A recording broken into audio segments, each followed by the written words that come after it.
Bom, boa tarde pessoal, vamos aqui dando sequência à série de vídeos, a Bíblia como ela é. Vou avisar porque o vídeo anterior, que é o 25, que fala sobre as atrocidades, foi o primeiro capítulo. Daqui mais uns dias vou gravar o segundo e o terceiro capítulo. Esse aqui é o 26, mas não esqueça, vamos voltar naquele lá atrás. Me inspirou a fazer esse vídeo foi uma discussão saudável de uma pessoa ali no Facebook, né, na página Bar do Ateu. A pessoa bem legal, obrigado. Não sei se vou poder citar o nome dele aqui, mas ele sabe quem é. Como eu já disse, eu tenho conversado com alguns evangélicos, pessoas que estudam a Bíblia, e pergunto para eles do ponto de vista deles determinados assuntos. Inclusive eu vou falar aqui testemunha de Jeová. Outro dia ali no centro da cidade, eu moro em Curitiba, tem aquele pessoal que fica lá em pé com uma banquinha dando livro, tentando, sei lá, se tentando vender.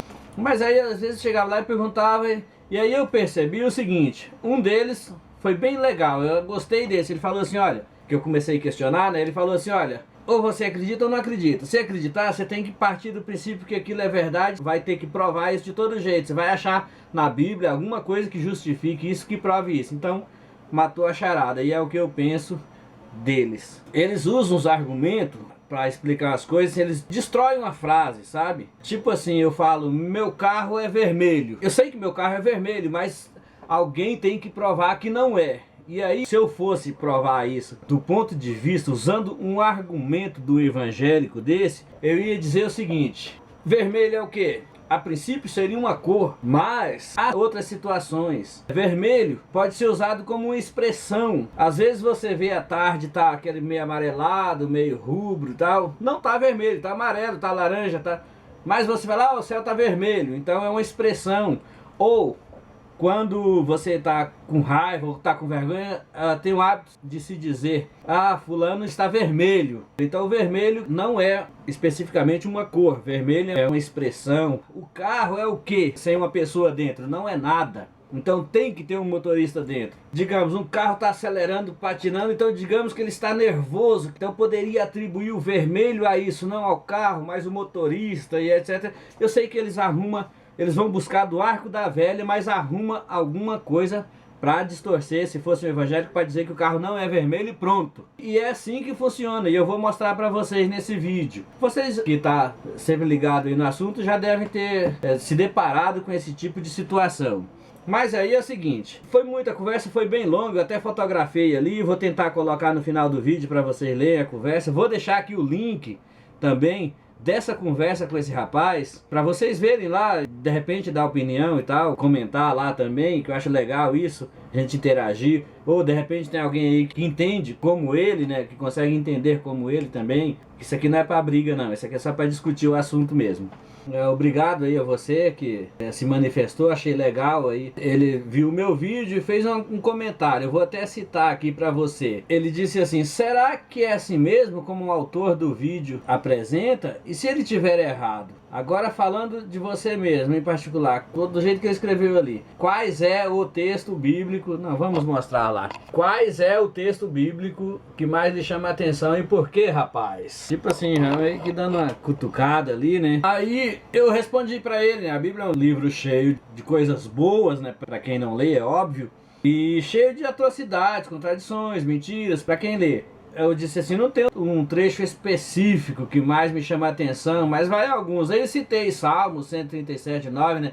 Feliz aquele que pegar o seu filho e espedaçar contra a rocha. Citei Isaías 45:7. Você pode ver lá na sua Bíblia também. Eu formo a luz, eu crio as trevas, eu faço a paz e crio o mal. Criar e fazer uma coisa que depois esse rapaz se tornou bem contraditório lá na frente com esse criar e fazer, porque aqui ele deu uma explicação e lá ele deu outra que contradiz a essa. Nós vamos chegar lá. Então tá, eu citei aquelas partes ali e ele me respondeu o seguinte: esses textos que você citou não está dizendo que o que as pessoas pensam. Em Salmos apenas está mostrando o que os outros sentiriam a fazer com eles e blá blá blá blá blá blá. Já em Isaías 45:7, a palavra mal, olha só o argumento do rapaz. A palavra mal no hebraico é raá, que significa batalha, conforme mostra o contexto de Isaías 47:11. E não o mal moral. Significa que Deus cria ou no hebraísmo, ele permite a batalha, seguir seu curso normal, conforme as pessoas escolherem. Vocês viram aí, é assim, um monte de nada, do meu ponto de vista, que ele vai citar outros livros, que permite batalha. Não, ele está dizendo claramente que ele cria o mal, eu crio o mal e pronto. Se eu quiser dizer que esse aparelho aqui, que isso aqui é um carro, se eu quiser explicar que isso aqui é um carro, usando um argumento desse, eu posso. O que é carro? Carro não é aquilo que você está acostumado a dirigir, que também é um carro, mas carro tem carro de boi, tem aquelas máquinas de costura, tem o carro, tem aquelas máquinas de escrever, que é o carro que corre para lá. Então carro é o quê? Alguma coisa que serve para transportar outro. Isso aqui que transporta informação de um lado para outro. Usando esse argumento, isso aqui seria um carro, mas nós sabemos que não é um carro. Então nós sabemos a verdade. Vamos a outros. Eu citei para ele lá, Deus se arrepende ou não se arrepende. Esse rapaz, ele quis dizer assim que não é um evangélico fanático e tal, aquele tudo, mas tem algumas coisas também que ele discorda, não está totalmente assim de acordo, mas nessas que eu mostrei, ele rebateu todas usando esse tipo de argumento. Aqui ele diz, tá, minha coisa me acabou não. Mas não são essas que você citou, pois segundo o livro dos cristãos, o arrependimento divino, no caso, é diferente do arrependimento humano. Ali diz que Deus se arrepende. Aí ele vem dizer que o arrependimento divino é diferente do arrependimento humano. E aí ele tenta mostrar isso, conforme mostra o texto que você citou, Samuel 1:29. A força de Israel não mente nem se arrepende. E ele vai citando outros livros ali, vamos pular essa parte. Aí eu mostrei para ele, vai assim, ó, Gênesis 6:6. Então arrependeu-se o Senhor que ele tinha feito um homem na terra e pesou-lhe em seu coração. Não tem assim como buscar argumento que o arrependimento dele é diferente do outro. Aqui dá pra ver nitidamente que o arrependimento dele é igual, eu fiz uma cagada aqui, porra, me arrependi de ter feito isso. Tem o resto ali, ele viu que o homem era mau e tal, etc. Eu até citei ali pro rapaz, onde está a onisciência, que ele saberia que o homem era mau. Ele assim que também não tinha contradição aí, porque o livre-arbítrio que Deus deixa o curso seguir naturalmente e tal, etc, blá blá blá, mas não me convenceu. Aí eu falei para ele sobre a criação lá, né, que Deus criou o dia e a noite, mas só criou o sol no quarto dia. Deus fez dois grandes luminares, um para governar o dia, outro para governar a noite. Tá ali em Gênesis 1:14-19, por aí vai. Só que nós sabemos que a lua não é um luminar. A lua, se tiver sol, ela clareia. Se não tiver sol, aquilo ali é muito claro. E foi manhã e tarde do primeiro dia, e foi à noite, e aí foi o segundo dia, manhã e tarde, igual nós conhecemos hoje. Então não há o que se discutir. Mas ele diz o seguinte: agora a questão da luz não vejo dificuldade nenhuma no texto, pois a palavra criou, olha só, começa a distorcer aqui, criou no verso 1 é bara, criar, do nada. E é diferente da palavra fez no verso 16, essa é a explicação dele. A luz mencionada no primeiro dia pode ser a luz do próprio Criador, pois ele é luz. João 1:5, ou seja, começa lá os livros e vai distorcendo e jogando para outros livros. E pode também ser a luz do sol mesmo, e pode também, não é uma afirmação, ou seja, eles justificam sem afirmar nada. Aliás, tentam justificar sem afirmar nada. E isso está em harmonia com o verso, ele ainda afirma que isso está em harmonia. Verso 16. Pois a palavra fez é também fazer algo do que já existe. Você já viu eu vou fazer essa tesoura? Não, essa tesoura já existe, então não tenho o que fazer. Mas ele acha que para justificar a teoria dele, eu posso fazer essa tesoura. Não, essa tesoura já está feita. Eu posso fazer uma outra tesoura, mas ali não está dizendo que ele fez um outro sol. Ali está claro o texto. Você pode distorcer para lá e para cá, mas a verdade está escrita ali. Nítido e claro. Então, tá. Olha só o que ele diz. Deus fez, entre aspas, o sol vir a ficar visível no quarto dia da criação, pois até esse dia somente a sua luz era manifesta, pois a terra estava ainda envolta a uma espessa neblina. Então, simples assim, não há problema nos textos que o amigo me apresentou. Fazer o que, né? Certo é certo. Olha só. Ele ainda diz que o certo é certo, que ainda saiu, tipo, viu aí, eu mostrei pra você que ele distorceu tudo ali. Vocês já leram alguma coisa que Deus fez o sol no primeiro dia e daí que tinha uma tal de uma neblina cobrindo e só no quarto dia? Não, não tem nada disso escrito, gente. Então qualquer coisa além do que está escrito é uma tentativa de tentar burlar, de tentar camuflar, de tentar distorcer o que está escrito para uma realidade que só você acredita. Ou que consegue convencer um monte de gente a acreditar. Ali está muito claro. E Deus disse, haja luz e houve luz. E viu Deus que a luz era boa. E fez Deus a separação entre a luz e as trevas. Está em Gênesis 1, 3, 4. Gênesis 1, 5. E Deus chamou a luz de dia e as trevas chamou noite. Foi tarde e manhã do primeiro dia. Tarde e manhã do primeiro dia é igual o que a gente conhece hoje. Faz tarde e manhã todo dia. Dá para entender claramente que o dia era igual a esses de hoje. Daí eu expliquei tudo para ele, expliquei isso que eu acabei de explicar aqui para vocês. E ele disse, quando eu afirmei que a luz pode ser do próprio Criador e também o do próprio Sol, afirmo sem problema algum, pois as duas interpretações estão de conformidade com o texto. Ou seja, ele afirma que ele está certo, porque as duas interpretações que ele deu estão de conformidade com o texto. Vocês entenderam? Igual que era do meu carro lá, que eu falei no começo aí do vídeo. O carro vermelho, a interpretação está correta, meu carro não é vermelho. Entenderam? Aí eu falei para ele, acabou de me dar a ideia que eu ia fazer um vídeo, que é esse que eu estou fazendo. Aí ele pegou, citou um monte de livros, citou Mateus, citou Apocalipse, olha lá. Não necessita de sol nem lua. Aí traz sequência, sol nem lua, mostrando assim a lua como dependente do sol para brilhar. Os primeiros livros do Novo Testamento começaram a ser escritos 40 anos depois da morte de Jesus. E esses primeiros, que é de Moisés, foram escritos lá na Casa do Chapéu, lá para trás. É uma diferença muito grande. Aí eu disse, poxa, então quem nasceu antes dessa época não tinha o direito de fazer essa interpretação sua, porque ainda não tinha Mateus, ainda não tinha o livro do Apocalipse. Daí eu citei aquele assunto lá sobre Deus colocou a fruta lá e disse para Adão, no momento em que você comer, certamente morrerás. E Adão viveu 930 anos, como nós sabemos. Nós que estudamos a Bíblia sabemos. Eu perguntei, Deus teria mentido para Adão? Gênesis 2:17, onde aparece o pronunciamento, no dia em que dela comer, morrerás. Olha o que o cara me disse. Ele disse o seguinte, desculpe-me, mas não tem contradição, pois a palavra para morrerás, eu vou mostrar isso aqui para você. Analisando Gênesis 2:17, onde aparece o pronunciamento, no dia em que dela comer, morrerás, desculpe-me, mas não tem contradição, pois a palavra para morrerás também significa morrendo, significa que no dia da transgressão,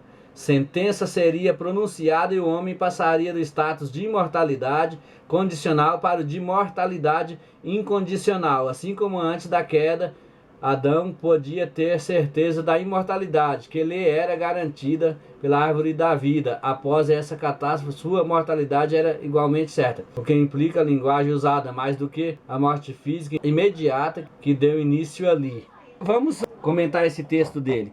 Ele disse que quando Deus disse morrerás, Deus não quis dizer morrer, quis dizer que ele passaria do estado de imortalidade para mortal. Quem lê sabe que o texto é claro ali. No dia em que comer, certamente morrerás. Se fosse do jeito que ele disse, seria assim, no dia que você comer, você não vai ser mais imortal, você vai ser um cara mortal. Olha só o que eu respondi, desculpe amigo, mas uma vez o texto é bem claro, em momento algum se refere à imortalidade, que não se refere mesmo. Mesmo porque Deus o expulsou do paraíso para que não comesse também do fruto da árvore da vida. Você lembra? Tipo assim, Adão comeu daquela lá, abriu os olhos, igual a serpente falou que ia acontecer, ficaram conhecendo sobre o bem e o mal. E aí é o seguinte, Deus expulsou eles de lá para que não comessem também da árvore da vida e não se tornasse igual a um deles. Deus é bem claro, para que não se torne igual a um de nós, imortal. Ou seja, a partir dali Adão seria imortal, mas antes não há nada que se refere a Adão como imortal antes dessa parte. Se Adão comesse da fruta da árvore da vida também, aí ele se tornaria imortal igual a um deles, né? Não sei quem é esse eles que Deus se refere, mas Deus se viu obrigado a expulsar ele dali para não tornar Adão imortal. Então, quando Deus disse que Adão morreria, não quis dizer que se tornaria imortal, não quis dizer nada, ele quis dizer que Adão morreria, tá tão claro ali. Vocês entendem? Eu quero que alguém me ajude aí, sei lá, comentem também esse vídeo, deixa lá suas opiniões. Eu gostaria muito de ver isso, pela visão das outras pessoas. Eu estou citando ele porque essa é a visão dos estudiosos bíblicos. Eles acreditam E eles têm que provar que aquilo é verdade de uma forma ou de outra. Eles vão buscar coisa do arco da velha para mostrar que aquilo ali é verdade. Eu expliquei para ele que não, que... Expliquei em vão, né? Porque essas pessoas... Desculpa, amigo, eu tô me referindo a essas pessoas porque é um grupo de pessoas que interpretam, assim, tem a tendência a distorcer os fatos, argumenta lá não sei das quantas, pula para um livro lá e vai buscar informação, vai buscar uma justificativa onde quer que seja para provar que a sua teoria, que a sua interpretação tá certa. Tem coisa que dá espaço a interpretar, mas tem coisa que não. Isso é um relógio, não tem que interpretar, isso é um relógio. Isso é um dedo, não tem interpretação, isso é um dedo e pronto. Agora se você dizer, o que seria um relógio? Seria um marcador do tempo, ou um controlador do tempo, e por aí vai. Arrumar outros adjetivos, outras explicações para dizer que isso aqui não é um relógio, você vai achar. Mas a verdade é que isso é um relógio, então a verdade é uma só. Perguntei para ele, né, eu expus outra questão, né. Seguinte, porque Deus é onisciente, e ele sendo onisciente, ele saberia que Adão ia comer da fruta. Então não tinha novidade para ele nenhuma ali.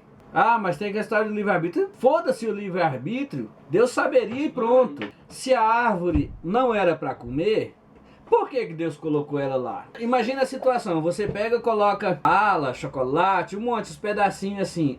Coloca um monte assim, coloca um lá no meio e enche de veneno de rato e fala pro seu filho, ó, não come desse aqui, tá? Um filho de 2 anos, de 1 ano, sei lá, um filho que não entende muito. Vamos supor, né, que Adão e Eva tinham acabado de serem feitos, então ele não conhecia porra nenhuma. Eles ainda não tinham comido do fruto do conhecimento do bem e do mal, então eles não sabiam. Você falaria assim para aquela criança, ó, esse do meio aqui, você não come, porque senão você vai morrer, porque tem veneno de rato. Você faria isso com um filho seu? Não, né? Eu também não faria. Mas a Bíblia diz claramente que Deus fez. Do meu ponto de vista, não tinha necessidade de Deus colocar uma fruta que não era para comer. Se não era para comer, então não coloca lá. Mas se alguém puder me explicar o porquê Deus fez isso, eu gostaria muito de ouvir uma explicação sobre isso. Olha aqui, rapaz, se você estudar a metafísica, irá entender a questão da onisciência. Na filosofia tem a metafísica. Nessa matéria você aprende que tudo que existe tem a potência e o ato. Aí fica bem mais clara essa questão. Eu não acredito que a Bíblia teria sido escrita para pessoas com conhecimentos filosóficos e de metafísica. Mesmo porque ainda hoje uma pequena parcela da sociedade que tem acesso à faculdade. E dessa pequena parcela muito mínima, escolhe esse ramo de atuação, filosofia, metafísica e blá blá blá. Então a Bíblia foi feita só para aquele grupinho de pessoas. Fora as pessoas igual esse rapaz aí que deve ter conhecimento de metafísica, quer dizer que para os outros a Bíblia é uma mentira. Então eu acho isso uma tremenda de uma conversa fiada, porque a pessoa teria que passar por estudos e estudos para tentar distorcer aquele fato ali. Ele enviou aqui, vou ler para você: Senhor Deus, pois o lançou fora do jardim do Éden para lavrar a terra que fora mandado. 1 Timóteo 6,16. O único que é imortal e habita em luz inacessível, a quem ninguém jamais viu, nem pode ver. A ele sejam honra e poder, blá blá blá blá blá, falava o Senhor a Moisés. Quer dizer, ele já veio com outra contradição, porque a Bíblia é clara. Falava o Senhor a Moisés face a face. Se eu estou falando face a face com alguém, eu estou vendo. Não tem que interpretar isso de outra maneira, que qualquer outra maneira que for interpretar vai estar errada. E tem aquela história lá, que eu até fiz um vídeo, a luta de Jacó com Deus. Jacó é bem claro, eu tenho visto Deus face a face, Jacó viu Deus. Porque aquela parte lá é bem claro, Jacó lutou com Deus, bateu, é claro. Obrigou Deus a abençoar ele, Deus queria ir embora e Jacó, não, espera aí, porra, não é assim. Bom, pessoal, é isso. Espero se alguém puder me ajudar aí, sei lá, de repente alguém pensa igual esse rapaz, manda aí a sua opinião. Comentem à vontade esse vídeo. Os outros também, dê uma olhadinha lá nos outros. Espero que gostem, compartilhem, se inscrevam aí no meu canal. Um abraço a todos. Assim, vou deixar aqui embaixo o link de alguns vídeos. Vou deixar o link da conversa que eu tive com esse rapaz ali no Facebook, na página Bar do Ateu. Mas todo mundo sabe que eu não sou ateu, né? Tanto é que eu uso esse disfarce, que isso aqui é um disfarce, né? Eu sou muito mais bonito do que isso. Então, espero que gostem, compartilhem meu vídeo, assinem meu canal, beleza? E vamos para mais um vídeo daqui mais uns dias, beleza? Valeu, obrigado, abraço, até mais.